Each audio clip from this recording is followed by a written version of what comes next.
So very much for staying with us. Dance has proven its value in bringing together people from all walks of life. And to celebrate this tool and craft, Business Education and Arts Mentorship is hosting the second annual Dance Day South Africa at the Soweto Theatre today. People can expect a lot of fun, and they must bring comfortable clothes to dance. So at the end of the day, we're creating a huge flash mob. So that's what you should look up for, the biggest flash mob ever. So we're going to have a flash mob. We have 5 different choreographers, professional choreographers, who will be creating a dance sequence. So every 5 minutes, there's a dance routine that you're going to learn. Then you enjoy the performance. Visual artist Stephen Cohen will appear in a French court later this year after being arrested and charged with sexual exhibitionism earlier this month. The South African artist is famous for his sexually suggestive and transgressive art practice. Cohen was arrested after dancing in front of the Eiffel Tower with a living rooster tied to his genitals. According to the Sunday Times, Cohen was jailed for 10 hours, interrogated and had to give DNA and undergo psychiatric evaluation. He was charged with indecent exposure before being released. The South African performance artist is quoted as saying he would rather go to jail than pay a fine for the work for which he was arrested. Cohen graduated with a BA from Wits University, then studied at the Ruth Prowse School of Art in Woodstock in Cape Town. He has a long history of performance art around the world. Cohen lives in Lille in northern France and is due to participate in the Paris Autumn Festival starting on Friday. It's a pop-up exhibition comprising an eclectic mix of styles and mediums ranging from edition prints right up to sculptures. That's the latest exhibition. It's titled Primavera. It opened earlier this week at Gallery on 6th in Parkhurst. We are being defined by these artists. We don't really need Europe or America in the sense of they tell us what art is. We're telling the world what art is, and this is about us. So I think that's the chief thing.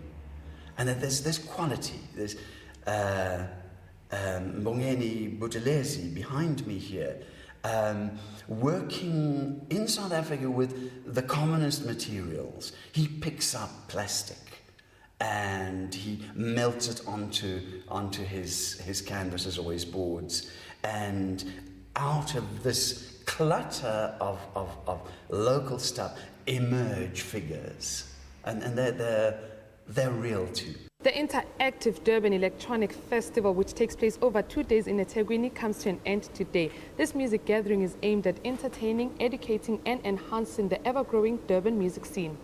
It is a 2-day event. We had the Friday, and today, Saturday, we're having a block party that's starting from 12 p.m.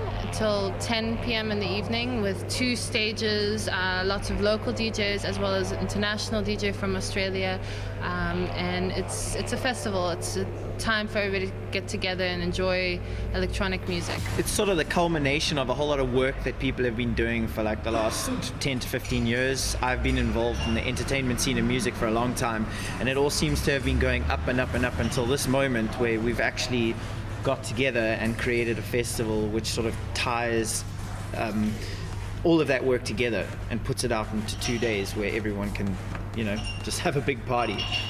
To show appreciation to South African artists who can no longer perform due to illness or infirmity, the National Arts Festival audiences reached into their pockets and contributed money towards the Theatre Benevolent Fund last year.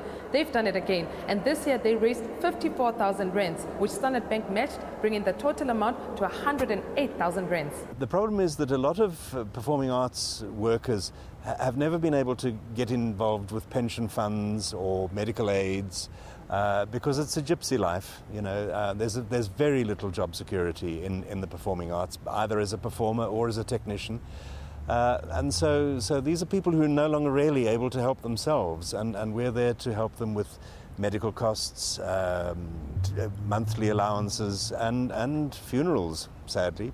A lot of people think that people who were once very famous are very wealthy, and in fact we have a lot of people who used to be incredibly famous who are on our books as beneficiaries, and it just adds to the sadness of it all, really. Among the many highlights of the Guild Theatre spring calendar is the Daily Dispatch Dialogues, which took place on Tuesday evening. We caught up with the theatre's manager, and here's what he had to say about what to expect on their stages this season. Well, we've been very busy with a wide variety of dance productions, local dance productions, but next week we've got some exciting stuff in the Guild. We've got Nathaniel in concert on Tuesday and Wednesday, followed by Button Soir, which is a local Eastern Cape production, on Thursday evening. And then on Tuesday next week we've got Clarendon Primary School coming in, So You Think You Want to Be a Princess, followed by a variety of musical productions. Again, local jazz artists in October. We've got the Joy Bells doing a CD launch. We've got EP launch. We've got Stand, William from Harmony House coming in. So a variety of productions in the month of October. Today is the last day of the 3rd annual Durban University of Technology Children's Theatre Festival. This year's event, which kicked off on Tuesday, the 17th of September, profiles children's theatre writer extraordinaire, Professor Peter Scholz. This year we chose the person who had won a Lifetime Achievement Award at the Mercury Durban Theatre Awards, Professor Peter Scholz, who is renowned for his children's theatre works. And so, having been in his company before, it was quite a wonderful experience for me to see him come back here and see 5 other directors direct works by him. We have Caesar Mtembo, we have Marsha Peshke, we have Dr. Pamela Tanzik, and we have Nelly Nklongo. And so everybody is directing a separate piece, and we have 5 wonderful works that are going on. The works are Utokoloshe, we have Children of the Sand, we have Samantha Seal. From the Steve Biko Center out in Ginsberg, Apekonge, otherwise known as King Williamstown, that's all the art news we have for you today. You can check them out by visiting their website at www.sbf.org.za. You can also keep in touch with us by emailing the Art Bulletin at sabc.co.za. Otherwise, like us on Facebook or follow us on Twitter. Until tomorrow morning, it's a goodbye from us.